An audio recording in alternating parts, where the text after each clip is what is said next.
ಒಂದಾನೊಂದು ಕಾಲದಲ್ಲಿ, ಈಗ ಹೀಗಾಗಿದೆ, ಹಿಂದೆ ಹೀಗಿತ್ತು. ಮನೆಯಲ್ಲಿ ಸೈಕಲ್ ಇದ್ದವರು ಅನುಕೂಲಸ್ಥರು, ಸ್ಕೂಟರ್ ಇದ್ದವರು ಶ್ರೀಮಂತರು. ಗಂಟೆಗೆ ಇಷ್ಟು ಆಣೆ ಎನ್ನುವ ಲೆಕ್ಕಾಚಾರದಲ್ಲಿ ಸೈಕಲ್ ಶಾಪ್ನಿಂದ ಬಾಡಿಗೆ ಸೈಕಲ್ ತಂದು ಅದರಲ್ಲೇ ಸೈಕಲ್ ಓಡಿಸುವುದನ್ನು ಕಲಿತುಬಿಟ್ಟರೆ ದೊಡ್ಡ ಸಾಹಸ ಮಾಡಿದಂತೆ. ಆಮೇಲೆ ಅಪ್ಪ ಅಮ್ಮನನ್ನು ಪೀಡಿಸಿ 4 ಆಣೆ 8 ಆಣೆ ಪಡೆದು ಸೈಕಲ್ ಶಾಪ್ ಸೈಕಲ್ ಓಡಿಸುತ್ತಿದ್ದರೆ BMW ಕಾರ್ ಓಡಿಸಿದಷ್ಟು ಖುಷಿ. ಬೀದಿಯಲ್ಲಿ ಒಬ್ಬರ ಮನೆಗೆ TV ತಂದರೆ ಊರಿಗೆಲ್ಲ ಅದೇ ಸುದ್ದಿ. ಅದರಲ್ಲಿ ಬರುತ್ತಿದ್ದ ರಾಮಾಯಣ ಮಹಾಭಾರತ ನೋಡಲು ಬೀದಿಯ ಪರಿಚಿತರು ಹುಡುಗರೆಲ್ಲ ಬಂದು ಕೂರುವುದು. ಸಿಗ್ನಲ್ ಹೋದಾಗ ಮೇಲೊಬ್ಬರು TV ಅಂಟೆನಾ ತಿರುಗಿಸುತ್ತಿದ್ದರೆ ಒಳಗಿನಿಂದ ಸಾಕು ಸಾಕು ಬಂತು ಅನ್ನೋ ಸಡಗರ. ಇರುವ ಸರ್ಕಾರಿ ಶಾಲೆಯಲ್ಲೇ ವಿದ್ಯಾಭ್ಯಾಸ. ವರ್ಷಕ್ಕೊಮ್ಮೆ ಶಾಲೆಯಲ್ಲಿ ಕೂಡುತ್ತಿದ್ದ ಯೂನಿಫಾರಮ್ ಪಾಸ್ ಆದವರ ಪುಸ್ತಕ ನಮಗೆ, ನಮ್ಮ ಪುಸ್ತಕ ನಮ್ಮ ಜೂನಿಯರ್ಸ್ಗಳಿಗೆ.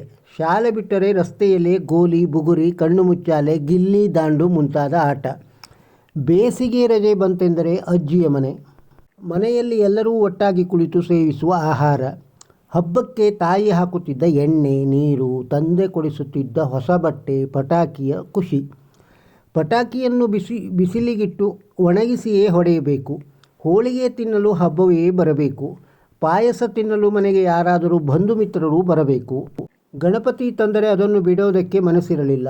ಅಪರೂಪಕ್ಕೆ ಅಪ್ಪ ಅಮ್ಮ ಕರೆದುಕೊಂಡು ಹೋಗುತ್ತಿದ್ದುದು ಡಾಕ್ಟರ್ ರಾಜ್ ಚಿತ್ರಗಳು. ಟಿವಿಯಲ್ಲಿ ಬರುವ ಸಾಪ್ತಾಹಿಕ ಕಾರ್ಯಕ್ರಮಕ್ಕೆ ವಾರವಿಡೀ ಕಾಯುವಿಕೆ. ಲ್ಯಾಂಡ್ ಫೋನ್ ಇದ್ದವರು ಅಕ್ಕಪಕ್ಕದವರಿಗೆ ಕರೆ ಬಂದರೆ ಕೂಗಿ ಕರೆಯುವುದು. ಅಪರೂಪಕ್ಕೆ ಯಾರಿಗಾದರೂ ಕರೆ ಮಾಡಬೇಕಾದರೆ ಟೆಲಿಫೋನ್ ಎಕ್ಸ್ಚೇಂಜ್ಗೆ ಕರೆ ಮಾಡಿ ಬುಕ್ ಮಾಡಬೇಕು. ಬಡವ ಶ್ರೀಮಂತ ಎನ್ನುವುದಿಲ್ಲದೆ ಎಲ್ಲರೂ KSRTC ಕೆಂಪು ಬಸ್ಸಲ್ಲೇ ಖುಷಿಯಾಗಿ ಪ್ರಯಾಣ. ವರ್ಷಕ್ಕೊಮ್ಮೆ ಊರು ಜಾತ್ರೆ ಸಂಭ್ರಮ. ಜೋರು ಮಳೆಯಲ್ಲೂ ಆನೆಕಲ್ಲು ಆರಿಸುವ ತವಕ. ಮಳೆ ನೀರನ್ನು ಬಕೆಟ್ನಲ್ಲಿ ಹಿಡಿದು ತೊಟ್ಟಿ ತುಂಬಿಸುವ ಆಟ. ಬಂಧು ಮಿತ್ರರ ಮನೆಯಲ್ಲಿ ಸುಖ ದುಃಖದ ಸಂದರ್ಭದಲ್ಲಿ ಮನೆಯ ಎಲ್ಲರೂ ಹೋಗಿ ಭಾಗಿಯಾಗುವುದು. ವಾರಗಟ್ಟಲೆ ಅಲ್ಲೇ ಕ್ಯಾಂಪು. ಇಂದು ನಮ್ಮೂರಿಗೆ ಇರುವ ಸಾಧನಗಳು ಅಂದಿನ ದಿನದಲ್ಲಿ ಇಲ್ಲದಿದ್ದರೂ ಅದೇ ಸ್ವರ್ಗ.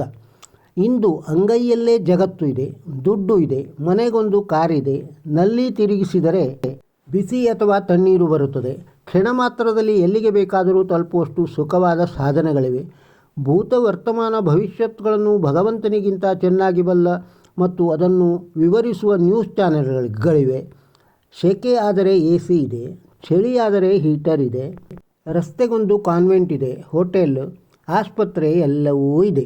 ಮನೆಯಲ್ಲೇ ಕುಳಿತು ಆರ್ಡರ್ ಮಾಡಿದರೆ ಮೊಬೈಲ್ ಕೆಳಗೆ ಇಡುವಷ್ಟರಲ್ಲಿ ಪಾರ್ಸಲ್ ಮನೆ ಬಾಗಿಲಿಗೆ ಬರುತ್ತದೆ.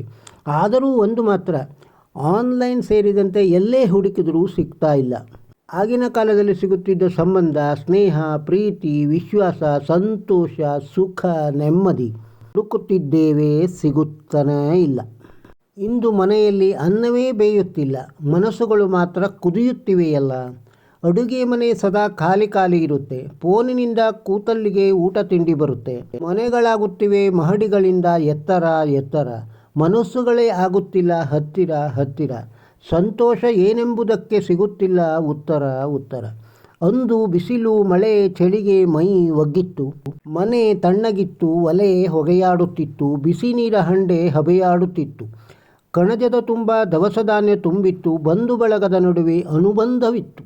ಎಲ್ಲರೊಟ್ಟಿಗೆ ಮನೆಯೂ ನಗೆಯಾಡುತ್ತಿತ್ತು. ಮನೆ ಚಿಕ್ಕದಾದರೂ ಮನಸ್ಸು ವಿಶಾಲವಾಗಿತ್ತು. ಇಂದು ಮನೆ ರಾಜನಿಲ್ಲದ ಅರಮನೆಯಂತೆ, ಸಕಲ ಸವಲತ್ತುಗಳಿರುವ ದರ್ಬಾರಿನಂತೆ, ನೆರೆಮನೆಯ ಹಂಗಿಲ್ಲದ ಸೆರೆಮನೆಯಂತೆ. ಆದರೂ ಎಲ್ಲರಿಗೂ ಬರೀ ದುಡಿಮೆ, ಬರೀ ದುಡ್ಡಿನದೇ ಚಿಂತೆ. ಶುಭ ಕಾರ್ಯಗಳು, ಸಂತೋಷಕೂಟಗಳು ಮನೆ ಬಿಟ್ಟು ಹೋಟೆಲುಗಳ ಸೇರಿಕೊಂಡಿವೆ. ಬಂಧುತ್ವ ಮಿತ್ರತ್ವಗಳು ಬಂಧನದಲ್ಲಿದೆ. ನೆಂಟರಿಷ್ಟರು ಮನೆಗೆ ಬಂದರೆ ಬರೀ ನಕ್ಕೂ ನಗದೆ ಕೋಣೆ ಸೇರಿಕೊಳ್ಳುತ್ತಿದ್ದಾರೆ ಮನೆ ಮಕ್ಕಳು. ಸ್ನೇಹ ಸಂಬಂಧಗಳಲ್ಲೂ ತೋರಿಕೆ, ತಾತ್ಸಾರ, ನಂಬಿಕೆ, ಒಗ್ಗಟ್ಟುಗಳಂತೂ ಬಹಳವೇ ದೂರ. ಈ ವಿಡಿಯೋದಲ್ಲಿರುವ ಮಾಹಿತಿ ನಿಮಗೆ ಇಷ್ಟವಾಗಿದ್ದರೆ ಒಂದು ಲೈಕ್ ಕೊಡಿ. ಇದನ್ನು ನಿಮ್ಮವರಿಗೂ ಶೇರ್ ಮಾಡಿ. ನಮ್ಮ ಚಾನಲಿಗೆ ಸಬ್ಸ್ಕ್ರೈಬ್ ಆಗದೇ ಇದ್ದರೆ ಈಗಲೇ ಸಬ್ಸ್ಕ್ರೈಬ್ ಆಗಿ, ಬೆಲ್ ಬಟನ್ ಒತ್ತಿ ಆಲ್ ಸೆಲೆಕ್ಟ್ ಮಾಡಿ. ನಮಸ್ಕಾರ.